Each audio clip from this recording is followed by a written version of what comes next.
Hey everybody, welcome back once again to the Armchair QB show. I am your host, Bill Reed.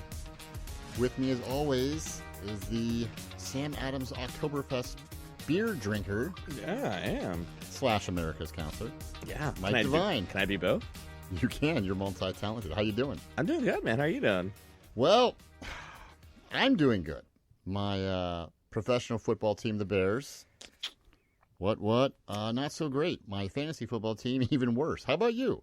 Your team ain't good, man. My team. Wait, which one? Are you talking about the pro team or the fantasy team? Pretty much any of your teams, to be honest. My college football team, the Ohio State Bucks. The Bucks are doing good, yeah. I mean, 42-0 over Cincinnati. Yeah, you can't complain about that. I know. I can't complain about my Eagles winning. Yeah. Although it got to a slow start. You know, they took them to the second half to figure their shit out, but... I mean, how do you feel about Foles? I feel bad for him, man. Yeah. I mean, dude. Broken clavicle. Yeah, and out indefinitely. Yeah, I guess he was out 8 weeks the last time, and he was saying this one's worse. So I think he's gonna be out for a while. Because I broke my clavicle once upon a time too. I broke mine too, man. Shit hurts, man. I know. Yeah, and it's about 8 weeks. There's not much you can do either. I mean, it's like everything kind of hurts, and it takes about a good couple of weeks even for it to not hurt again. You wear that weird kind of butterfly.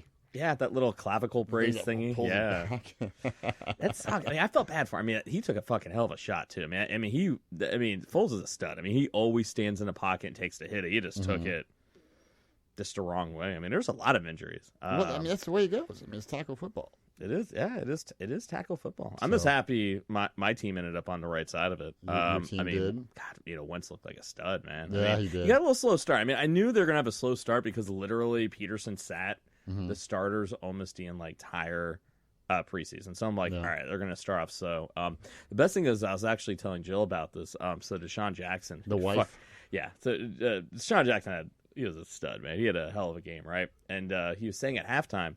So number one, our fans were booing the team, and it was funny. Malcolm Jenkins said, "It's Philadelphia, man." Well, they asked it. They booed Santa Claus. You think they're not going to boo their football team? It's only happened maybe like one other time under with Doug Peterson since he was coach, and I mean during Andy Reid it was a lot, right? But Malcolm Jenkins was saying like, "Yeah, we earned it. We deserved to be booed, right?" Yeah. Sean Jackson went in at halftime, and I guess because after he went from Philly, got traded to Washington when Chip Kelly took over, and he literally went. He goes, "I know what's going on in that locker room next day. I know that. I know this team. I know this culture." He goes, "They think they had this game won. They're celebrating in there right now. we're gonna really. I mean, really, they're doing that over there." And he said it's this really impassioned speech when he came out with that swagger and then just caught that bomb from Wentz for like 50 some odd yards. I was like, that was game-o. That was it. That was it. And then it was like another one. And I'm like, dude, come on, night. I'll tell you, the Chicago Green Bay match. It kicked off. It was the opening game on Thursday night. Chicago. Who would have thought he put up only 3 points? That was an awful game. Now I'll tell you right now, Coach Nagy needs to figure this out with Chicago's offense. They sputtered. Yeah. You want to talk about getting booed? They got booed multiple times by the home fans. Trubisky, he's a heck of a talent. I put the partial blame on him, obviously, but I blame the coaching staff. I blame some of those calls. I mean, I thought play calling on both sides was just very almost like vanilla, no wrinkles. It just was a very boring game, and that's right. I couldn't figure out if it was quarterback everyone's so play. used to these high scoring spread offense. That's the new wave now, and that's what everybody wants and wants to see. And it's like with baseball. Everyone wants to see home runs, and now in football they don't want to see a defensive struggle, which I don't think their defenses, because I know Chicago's defense was lights out. You could not have. Now Chicago's defense, we know what they got. I would grade Chicago's defense probably an A or A minus. Oh, dude, yeah. And I would have given their offense probably a D Yeah, minus. dude. I don't know. Trubisky did look bad. Who would have thought that the kicker would have been the only points? The weakest part of the entire offense last year. The whole team, he was the only bastion of hope with the 3 points that he kicked. That's amazing. Did you hear the crowd erupt at Soldier Field when he hit the field goal? Oh yeah.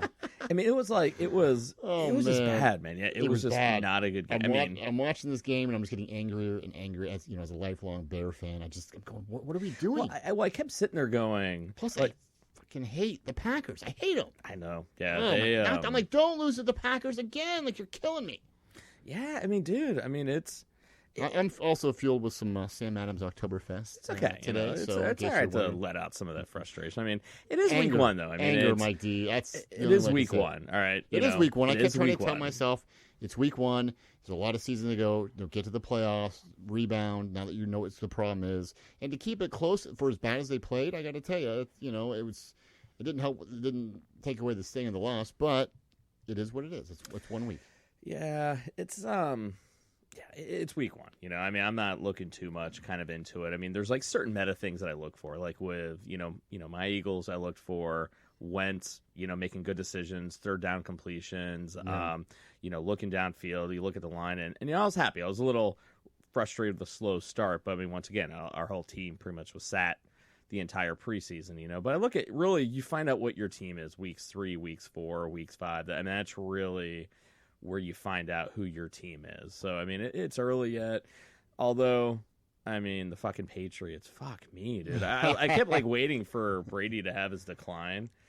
Dude, no, not this year, apparently. Fuck, I said this to you shortly before we came on the air, and I hate to say it, but I think the Patriots might go undefeated this year. They might. I don't. You know what? I think there's some other. The Steelers, I think, were that bad. Their offense looked lost. We all knew the Steelers were not going to be as good as they have been in the past. Yeah. We knew that they were going to have some struggles this year. I think it's a combination, that blowout we saw this weekend. I think it was a combination of the Patriots are that good, and the Steelers maybe are that bad. I think so. They got outcoached. They got outplayed on offense. They got outplayed on defense. I don't know. Tomlin going for the field goal. See, the game I want to see. I want to see Kansas City, New England. That's my game. I'll see Philly, November 15th. Philly, New England's coming into Philly, so I think you're going to see really how good they are. I like my Eagles. We got one of the deepest teams that we've had in a long time. We're deep on defense, deep on offense. So I look at, even with Antonio Brown, which we probably got to get into, even with Antonio Brown on that team, I look at Deshaun Jackson and Alshon Jeffrey. That's every bit as good as Josh Gordon and Antonio Brown. Oh, right. I think they're really good. I just think with the Patriots, I think they have the more full package in terms of, they got Belichick, and I know Belichick, he's not the end-all be-all coach, but I mean, people want to go play for him. I mean, look at Brown. Look at Antonio Brown. I mean, how funny was that when that whole thing went down this past weekend with the whole Raiders? So what do you think? I mean, there's a lot. What do you really think? Well, there's a lot of talk that there's maybe some conspiracy going on there. You know what? That Antonio Brown, when he wanted to leave Pittsburgh, they were saying that one of the teams he requested to be traded to was, the Patriots. And, of course, the Steelers are saying, well, no, we're not going to trade you there. It's not going to happen. And you can't blame Pittsburgh. So, I've heard Jerry Rice has been very vocal here lately. And he spoke out and said that, he believed that basically the fix was in. He said we all got played. Yeah. Is his. We all got played. He spoke with Antonio Brown. Brown reached out to Jerry Rice saying, I think I want to come play in the Bay Area. Basically, can you mentor me? Can you... And Jerry tried to get him to go to the Niners, as of course he should. But I guess, for one reason or another, it didn't work out. And he got him to the Raiders, which, Rice obviously still has ties to the Raiders. So, the old saying, even though he'd been with the Niners for I don't know how many years, but once a Raider, always a Raider. That's literally their mantra. So getting him to the Bay Area, but now Jerry's coming out, Jerry Rice, and saying, what? I don't think that he ever wanted to be there. Yeah, I'm reading it right now, what he basically said, and he kind of lays out. I mean, he goes, well, Jerry Rice is not exactly a controversial. That is true. I mean, he's kind of quiet. He's so for him to say something, people are going to listen. I mean, it's not just like it's not Antonio Brown claiming some conspiracy theory. You kind of roll your eyes, but again, according to him, he's the victim in all this somehow. I don't know. Well, he'd take a conversation with Coach Gruden, like, what's he doing? I mean, so it's like this. All right, so. I remember he wanted off the team. So it was one of those things to where he was, and I said this before he was booted off, and I go, he's looking for a reason to get kicked off this team, right? He did not want to play there, whether it be he realized that they sucked, whether it be, I don't know, but it's like you look at the progression, you have the weird foot thing, right, with the freezing, the frostbite on his feet. To be clear, I don't think that he froze his feet on purpose. No. I think that was an actual weird, right? occurrence. And then you have the helmet issue. Well, the helmet thing, it was just, Well, this is weird, His right? problem was there's too many things going on, right? One after another, and once you see a pattern, would any other player except for someone of his caliber be given this much slack? Of course not. Definitely not. I mean, He kept trying, right? And he kept trying. And it's like, even like when they gave him what he wanted, they didn't suspend him. Then it's just like he had no intentions. Like everything he did was to blow up the situation more. Yeah. And then to me, he almost pulled like a Trump. He was like, let's see, this worked. Okay, can I do something more outrageous now to get this to work? That still didn't work. Let's call the GM a cracker. Let's call him a racial slur. Exactly. Well, then to me, the biggest part. What are you doing? Well, and then he hired a social media consulting firm specifically to how can I get kicked off this team as fast as humanly possible. Well, now, to take up Antonio Brown's defense, they did basically void out his $29 million guarantee. They voided it after he stopped showing up. No, I understand that, but I'm just saying, I think with him, whether he had pre-planned to try to go to the Patriots or not, I think the final straw was, and maybe he wanted to come out before this, and he was just like,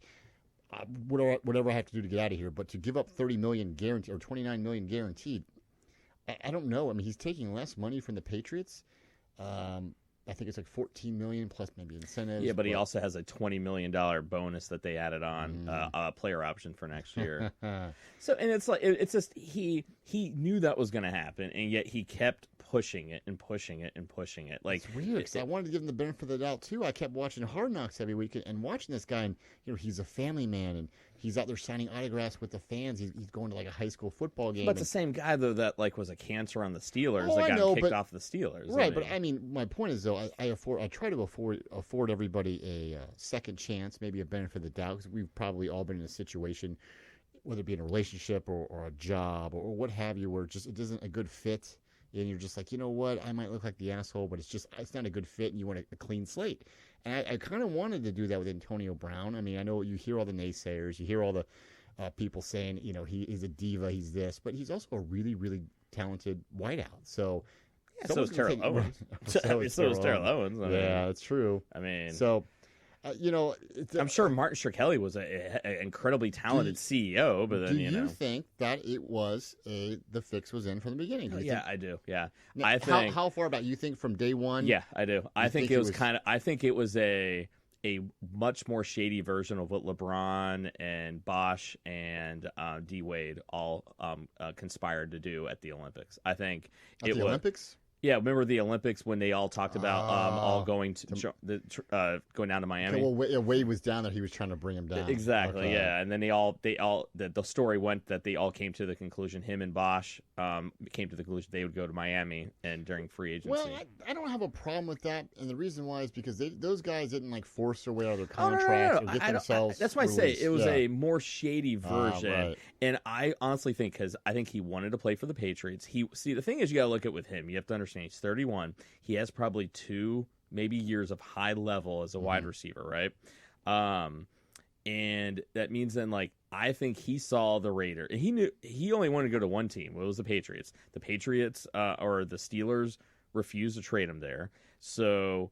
But you can't blame him for that. Yeah, he knew Oakland was not going to win a Super Bowl. So I think to them it was to him I think it was how do I get to New England? It was be traded to a team and then get kicked off the team, and then the Patriot picked him up instantaneously. Well, but you know what I think happened there? Okay, let's just assume for a second that it wasn't a big conspiracy. Let's just assume, Brown and the Raiders didn't get along, and Brown's a diva, or Gruden's an asshole, or somewhere in between. And they just said, you know what? Let's just cut ties. Boom, boom, boom. Because I said this to my wife as soon as I saw that he got released. I said, I guarantee you that his agent, Drew Rosenhaus, right? Is that his name? Mm-hmm. I guarantee you he said, call the Patriots. Mm-hmm. He probably called the Patriots and said, listen, my player's a free agent as of, I think it's 4:01 p.m. today. You're the first team we're calling. Make us an offer. He wants to be a Patriot. You're the first team we're calling. And the Patriots said, let's get back to you here in a few minutes and see what we can do. And I think that's what happened. If it wasn't a pre-planned, because the Patriots are too smart, I hope. They've already been fined before. They've had Spygate. They've had Deflategate. Yeah, but they keep doing it though. They keep doing it. But But tampering is a much. I mean, well, it's not much more. Prove it. That's true. I know. Prove it. Well, you can't. That's the thing. You can't prove I'm it. amazed that anybody Can't prove it. I'm amazed that anybody gets caught tampering. I mean, You have to be dumb. if you and I are on different teams, and I want you to come to my team, and you and I are just talking, I don't care if we're both players or I'm a GM and you're the player or vice versa. How dumb are you to publicly put on Twitter, I'd really like Mike Devine to play center for my team? So I've been thinking about like this. Magic Johnson did. Like, come on. I knew we were going to be talking about this. So I have a litmus test to know if there was collusion or not. Now tell us about this litmus test. Explain to us, the viewers. So here's a what litmus test, all right? So if you look at anybody who's ever gone to New England, right? They have the most complicated offense. I mean, between their snap counts and the calls at the line, right? Anytime anyone has gone over there, like think Josh Gordon when he was traded. I mean, like he didn't even start coming on until somewhat very end, and then he had to leave again because he was going to get suspended. How right? to get sober? Ocho Cinco. Anybody who's not gone over there the entire offseason, Randy Moss went over their offseason, say the whole offseason to learn it, right? They've never performed well because it takes too long to pick up that offense. If this thing was planned from the beginning, that means then that means they knew he was going to do it. And that means that they were probably the GM, the coach, GM, Belichick, all those guys, right? That means then they were probably going to be feeding him playbook. That way, then when he got put over there, they would know instantaneous. He would be able to get starting from the get go. So if he is part of that game plan right from the get go and is performing at a high level, that to me is the litmus test to know. So you're telling me that, in your opinion, do you think that the Patriots were feeding another player on the Raiders their playbook with plans of getting them? Yeah, I think it was planned from the now, very get-go. Now, let me ask you this. If you're going to go that far, because why not? And let's assume it's not. Well, think about it. It was done at the most perfect time. Oh, it right was. before the season started. Oh, my gosh. You could not have planned this. It was perfect. And, and it was like often that was on. He had a totally quiet offseason. So if you're Antonio Brown, then let me ask you this then. Why would you give this heartfelt apology after getting into it with the Mike Mayock, the GM of the Raiders? Why would you get up in front of all the teammates there in Oakland and give a heartfelt, from what I understand, was a heartfelt apology and to make amends? It wasn't until after he did that and then, he was threatened he was going to be suspended, and then he made the apology and Gruden came out and said, no, he will play Monday night. All is well. Fine. And then it was like the next day or something like that when the Raiders came out and said, well, we're gonna fine you, like it's like $200,000, I think, for missing practices and missing meetings and all this other nonsense and all other BS he's been doing. And oh, by the way, we're also going to void your $29 million in guarantee. And that's when you saw it really turn from Antonio Brown for AB to be like, listen, this ain't working for me. And he's recording the conversation with Gruden, posting it. Yeah. Did you see that? We put that up on our Facebook page on the Armchair QB, if you want to take a look at it. I watched it 3 times. It's like a produced video. Oh, like, what the hell? Dude, because here's why, right? I think once he got voided out, he was like, you know what, I want out of here. So I get where you're coming from, right? Where I disagree, though, is that when you ever hear a wife, divorce her husband, all right, and a guy is kind of a douchebag, right? It's not when they call them out on it and then the guy is an asshole. It's usually when he apologized for the umpteenth time. It was really heartfelt, and then a week later he's still fucking the secretary and they catch it. That's what makes them realize it's the juxtaposition of that this is unsalvageable. If he would have come, because this is why why I think it was strategic, because if he would have come out like an asshole and said, well, fuck it, release me, they would have had it to where I can't remember what the term is, and so they could have had it to where they didn't have to release him. And they would have made it to where you're not showing up, you can't play for anyone the next year. Yeah. He knows if he would have... Melvin Gordon's got to watch out for that. If he would have come at it from an anger perspective, he knows that they would have done that. He couldn't play anywhere. He had to do it in a way.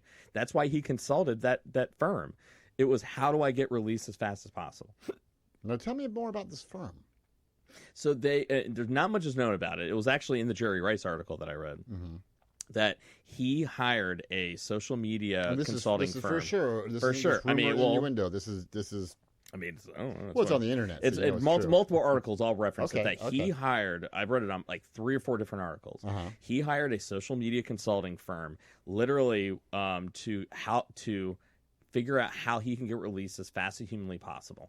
He was strategically... So he used a racial slur against the GM? Well, he was looking at what is it going to take to get public, to sway public opinion to get rid of him. And I'm telling you, this thing was hatched from the beginning. Oh my gosh.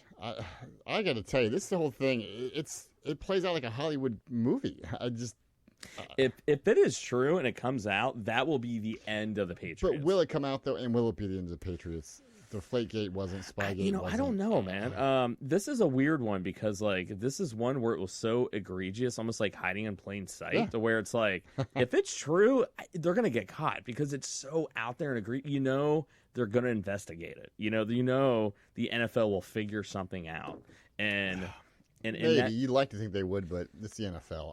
I don't know. I don't have a lot of I wouldn't hold your breath, is what I'm saying. Because, like, think about it. Why would Tom Brady want him on his team? He threw Roethlisberger, and he was suspended at the end of the season for being a malcontent. Couldn't even make it through training camp without doing the same damn thing. Well, why would they want that on their team? Unless they knew it was fake and it was staged. Right. The Patriots know they've taken a chance on a lot of guys who have had less than stellar reputations, second chance guys.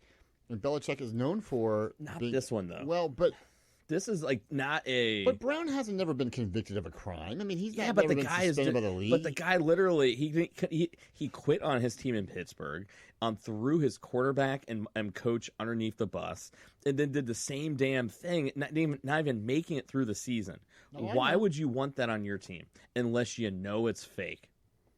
No one, just for the record, no one from the Raiders organization has come out and made any of these accusations. Because I think you don't, because it's kind of like if you know something, you hold it close to the vest. You don't come out and say what you know. I am going to bet $1 million they're investigating this. I know Al Davis is dead and gone, but that would not be the Raider way if he was still around to keep it under his hat and not say anything. Now, but you have to though, because if it's true, if you were to let out that you think that is going on, well, then you lose any leverage that you have. It's kind of like the police. If they know that you did it and have evidence, they're not going to say anything. I don't know. I hear what you're saying. I just kind of feel like the Raiders of all people, they would be the first one to come out. Like if this happened down in Dallas, like Jerry Jones, I kind of think would. There'd be no point though to coming out with it right now, because if you came out now, you lose any leverage that you got. If you think it's true, you're quietly investigating. It's like the police, right? A police detective will not say. So if let's assume this is true, and we'll move on to the next thing after this. But let's assume this is true and this was big collusion from the beginning, and you're able to prove this. If you're the NFL or you're the commissioner, what do you do? What do you do to Brown, or what do you do to the Patriots, if anything? Again, assuming it's true, number one, and number two, assuming you can reasonably prove, like you find text messages or emails or witness, or which they never will probably, but. Let's just assume that they do. I mean, that's a good question. I don't know. I mean, I think you can't give the Patriots the death penalty. I'm guessing Belichick would be suspended for the year. Big fine. I mean, big giant fine. Loss of some draft picks. I mean, dude, that'd be bad. You got to look at them. You got to look at the one thing no one's talking about is that think about what the Raiders traded to get Antonio Brown. They don't get the Raiders I believe was a 3rd and 5th round pick. Yeah, because everyone was giving the Steelers shit on why they would take so little, but they were a very malcontent receiver. They were like ready to be done with him and just get something. And now the Steelers rather, they look like freaking geniuses because they were like they actually made out on the deal, right?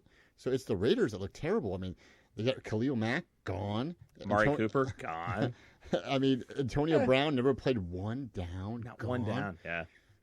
I'll tell you what, man. It's tough being a Raider. It would be.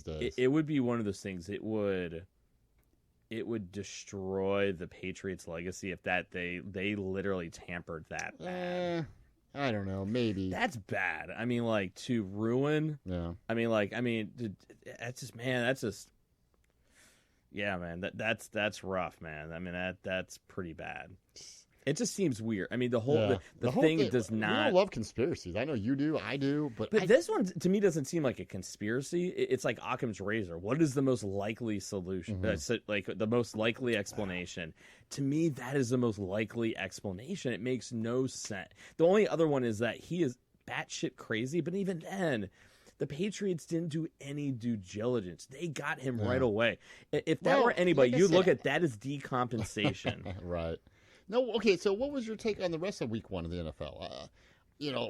we all know the Dolphins are in big trouble. They're a bad Dude, team. I heard there's a mutiny afoot. Yeah, there is. I mean, when they started, to me, like when they started Fitzpatrick over Rosen, the guy they traded for, that's when you knew, like, what are you like? Are you guys really? And the thing is, who are they sucking for? It's not suck for luck. Yeah. There is no quarterback that they're sucking for. Miami is a bad team. How are they bad though? It's Miami. I know, but I don't get it. How are they bad? Like, I'm refilling my drink, by the way. If you're wondering what that noise is. I don't. I do not get how they can just be so unbelievably bad. It's Miami. They have money. They have location. There's women. There's money. I mean, it's like they have absolutely everything there, and it's a joke. But it goes back to the management there. If you got bad coaches, you got bad ownership, you have bad GMs. It's a bad culture right now down there. And you're right, it's Miami. I mean, it's South Beach. That should be a destination place. Yeah. But the Dolphins are going to be Dolphins and their fans are in for a long they may be 0-16, dude. They're going to be bad. Okay, what's more likely, the Dolphins being 0-16 or the Patriots being 16-0? If you had to choose right now, I don't think the Patriots are going to 16-0. I think. It's too early to say. I mean, it's too early. Look at what Patrick Mahomes and Casey did. I mean, dude, they just lit up. So you gotta look at. In the AFC side, Kansas City is still Kansas City. If anything, Patrick Mahomes is an extra year, and they got Shady McCoy. But I had Sammy Watkins on my fantasy team, and I had him on the bench. Oh my gosh, I'm sick of this. Yeah. I'm sick over this. Like, I think what you're realizing, Mahomes is so good that he's like Brady. He'll find a way of getting the ball to somebody. The only thing that screwed them last year was losing Hunt. They didn't have that running game, but you got McCoy and you got the other cat that they got. So Kansas City is going to be fucking tough, man. Talk to me about Tyreek Hill. Dude, I guess it's a clavicle collarbone type injury. Another clavicle. I know, dude. Yeah. He had to go to the hospital for his, I guess, because where it was, it can cause some real serious medical complications. But they're saying that he's going to be IR'd for a while. So, ironically enough, they're going to have his wife or girlfriend come and beat him in the hospital. They probably should, man. Shit. So, but once again, dude, they're set up pretty good. I think the team I was most surprised by was LA being so bad and Cleveland being so bad. Cleveland, that's one that really was surprising. Baker looked bad, man. What do you throw, like 3 interceptions, 4? Cleveland looked like the expansion team from 20 years ago. Like, you want to talk about people with high hopes. Cleveland had the highest amount in Chicago, but Cleveland also had the highest amount of people betting on them to make the Super Bowl this year in Vegas. Did you see who? Who was it for Tennessee? The defensive.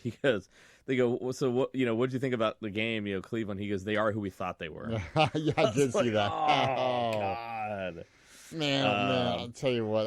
Hey, I was even on the. Given once again, I'm not going to overreact. It's week way one. Too early. It's week one. Dak Prescott looked amazing. They need to pay him. I think I'm going to tell you right now their prediction. Cowboys looked up. I'm not going to lie. Cowboys looked up. I think the Patriots have a very good shot of going 16-0. I think the Dolphins have a good shot of going 0-16. Yeah. And I think my way too early prediction is in the Super Bowl. After seeing week one, I'm going to say Cowboys and Patriots Super Bowl. As of right now. And that can change with an injury next week. Like, I'll put it this way, I'm looking forward to the Eagles-Cowboys game. Oh, it's going to be a tough game. Yeah. Because you got to look at, the thing is with Dak, though, is that you pressure him, he kind of falls apart a little bit. But that being said, yeah. Dude, they look good. And that was with a rusty Zeke. And that defense is stellar. I don't get away anybody. That defense they have a very, very, very good defense. Mm-hmm. So I don't know. The NFC is a little up for grabs. I like Philly. I like Dallas. New Orleans is always going to be New Orleans. I don't know who else, though, I would really consider a solid team. Seattle. Seattle squeaked it out over Cincinnati. That was a heartbreaker for the Bengals fans. Seattle, I'm not all that kind of up on. There's not a lot of teams in the NFC where I'm just like, ooh. But Dallas surprised me. I watched that game and I was like, damn. Now, given the Giants are that bad, though. The Giants. I mean, that's the thing. It's like the Giants were really that bad. I have Saquon Barkley as my draft pick in fantasy. Don't tell me that. Yeah, the Giants were that bad. Which could be a good thing because maybe they give him the ball more times. I don't know. They were very consistent. They need to start their rookie. I think. I think they need to just go ahead and bite the bullet. I agree. Yeah, put Daniel Jones in there. Just kind of ease him in between him and Eli. Did you notice the patches now? Like I have a patch here. This is from my 1983 version of Walter Payton jersey, but the patches, like the Patriots were wearing these Super Bowl champion patches, and then Eli Manning was wearing, I think it was the NFL Man of the Year award patch. I believe that was like a gold guy standing there, and I just noticed that they just started doing that this year. Yeah, I know my vintage, my Cunningham jersey has the Jerome Brown. Well, that was a win. Right, that's what this for George Halas, right? They wore this in '83 when he passed away. I noticed that. I think a lot of times they always do that week one. I couldn't figure out if that was like an actual like full-time thing or just like a week one type of deal. I think the champs should come out with championship belts every week. I know they do that in some sports now. Something or hold the trophy over their head, or I don't know, just something. Only in the years after the Eagles win the Super Bowl. Right. But I don't know, man. You know what? It's week one. I'm not going to get too excited. I always say like you can figure out who the pretenders are and the real contenders like week 8 and on, because that's where like you get your injuries, you adapt to it. But yeah, I'm not gonna lie. I mean, like Dallas did look good. Dak Prescott looked great. Dak looked good. Amari, amazing. I mean, Amari Cooper.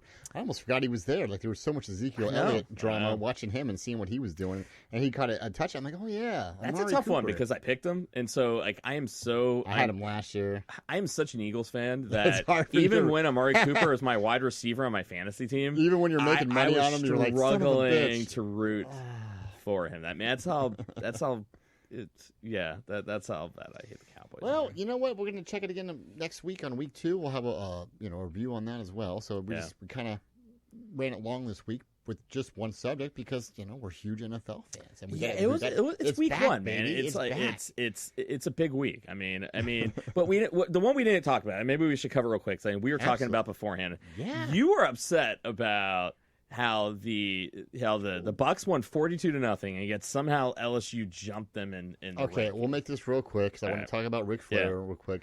LSU looked really good against Texas. Okay, number 6 versus number 9. Now LSU being number 6 in theory should beat number 9 Texas. Joe Burrow looked amazing. I mean, former Ohio State transfer. I mean, I'm rooting for him. I think LSU is the dark horse to win the SEC, in my opinion.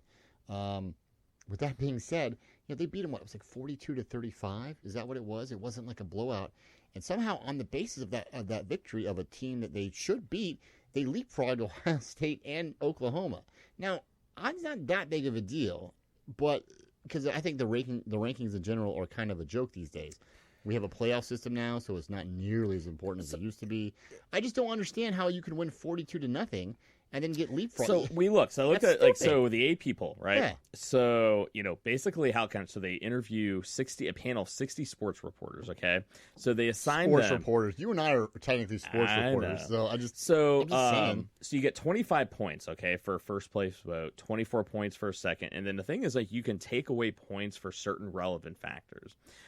So the only thing I can think of in my head is that the fact that we have unranked opponents getting beat up on, and then LSU beat a ranked opponent, and that's why they subtracted points, I think, from Ohio State, and added some to LSU. It's the only thing that really makes sense because it's 60 different reporters, all obviously enough of them voted for them to jump 2 points. I mean, Alabama, they played New Mexico State. I mean, yeah, but they're already. I mean.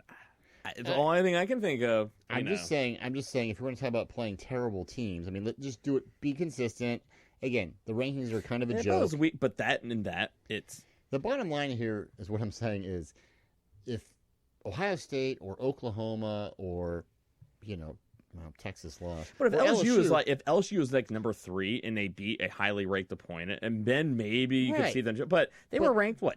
They were 6. They're 6, Texas right? was 9th, and they beat them 42-35. They didn't blow them out. It was a great, offensive performance by LSU. But what I'm saying is they're ranked higher than Texas. They're supposed to beat them. Like this should not be like a huge revelation. It's just I don't know. I don't see how you can win 42-0 and then get leapfrog. That's all I'm saying. If Ohio State does their job, hey, it won't I be can an see. issue. When Michigan struggled in double overtime against Army, I understand why they got bumped down. I do, but no one struggled. Like Oklahoma didn't struggle. 60 people obviously saw something. Well, I'm just gonna say, you know what? The bottom line is, if you're in college football and you go undefeated, you take care of your business, you're gonna get a spot in the playoffs. So. That's anyway. It is what it is. They do their job. That's right. You do your job, and the rest will take care of itself. Real quick on the last note here, I want to cover is your boy Michael Devine, the 16-time world champion in wrestling, Nature Boy Ric Flair. Time. That's right. Woo!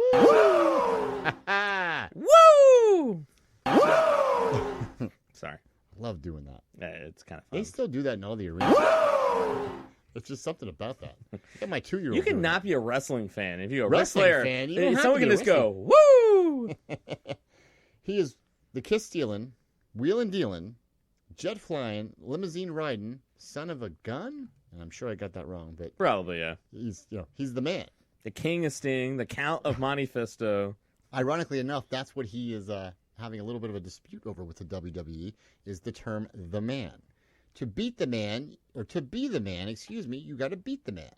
Ric Flair said this shit for 35, 45 years, right? Well, recently, Becky Lynch, the women's wrestling champion, badass from Ireland, she's recently been called the man, and I'm not 100% sure where that came from. I think people just started saying that she it's gender non-binary. Exactly, sure.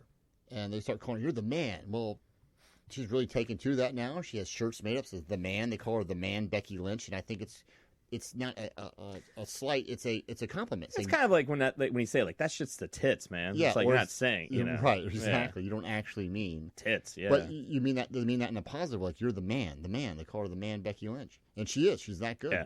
But Ric Flair apparently has taken, some, he's offended by this. He says, you know what? I've trademarked this. This is me. Now, WWE has put Ric Flair in their Hall of Fame 2 times. 2 times. I know. 2 times. How many people do you know are a 2-time Hall of Famer? 2-time Hall of Fame? How's it even possible? Like once under WCW, once under WWF? No, they put him once as himself, Ric Flair in WWE, and they put him in a few years later with the 4 Horsemen, the group he was in. So the 4 Horsemen crew went in, and Ric Flair went in separately. So but he's to get 2 Hall of Fame rings, made 2 speeches. The whole 9 yards. Because you know why? Because he's Ric Flair. He is probably the greatest ever, but plus he's got the woo. I mean, come on. But it's kind of a sad thing because the word is he thinks he's trademarked it, and maybe he has, and he wants to get paid. But it's kind of like Ohio State trying to trademark the. Well, yeah, come on, man. Stupid. Come on. So. The word on the street is that Flair, I love Flair. I think he is the greatest ever. I mean, I love wrestling, but I think he's the best. I think he's the greatest probably ever. And, the word on the street is that he needs the money. He's having tax problems again. He owes the IRS it's like $230K, something like that. I don't know how you don't pay your taxes, but. Did he try calling Optima Tax Relief? I'm sorry, I always hear the Flair. commercial. Yeah. Optima Tax Relief. So, Sorry. I don't know. I think you're going to see. It sucks because I think you're not going to see him in wrestling, as much or again. I really, when you said that he was going to be in WrestleMania, I didn't know he was alive still. Come on, that's just rude. Now you're just being rude. I didn't know. I mean, why would I think the guy's like 112 years old? Why would I think he'd still be wrestling, let alone alive? I've never met Ric Flair in person. I've seen him wrestle on several occasions. But if I had to choose between saving Ric Flair's life and Mike Devine's life, a man I've known for 35 years, and you guys are on a burning building and I can only pick one, I'm going to have a hard time choosing. Yeah. Just for the record. So, to let you know where you are in the pecking order. And I love you, but I'm just letting you know. This is the Nature Boy. You're just, I don't know, the boy. No pun intended. You just. So remember, if you kill me, though, you kill the broadcast. Yeah, but hey, all I gotta say is, if I die, 614 Network is getting left to jail, and if I think there's foul play involved with a certain somebody sitting across from me, I would hate for something bad to happen to the Armchair quarterback. I'll be doing broadcasts out of like Sheboygan and like nursing homes. to former wrestlers. Damn it. And that aren't actually wrestlers. They just think they're wrestlers. They're senile. Yeah. Yeah. Yeah. All right, I'm just thinking about Ric Flair. Instead, like, they kind of get, like, they have, like, dyslexia and stuff, instead of going, woo! They're going, ow! I think Ric Flair should start a GoFundMe page. I think he could get money on that. Oh, dude. People would donate. Yeah, I think you should start it. If I want to start a GoFundMe page, it's going to be for me. Yeah. What's your ailment or lady? I got kids. That's it. Get it out. Anyone that's got kids feels me. Oh, we have too much fun on the show. Exactly. Yeah. Let's go ahead and wrap this up for this week, Mike. What do you think? I guess it's your show, man. You let me know. I just hit the music. I like it. And record it. Next week, we're going to go ahead and have a recap for week 2 of the NFL. We will. Some college football and whatever else pops up. Mike D, what about your Eagles next week? What do you think? You feeling good?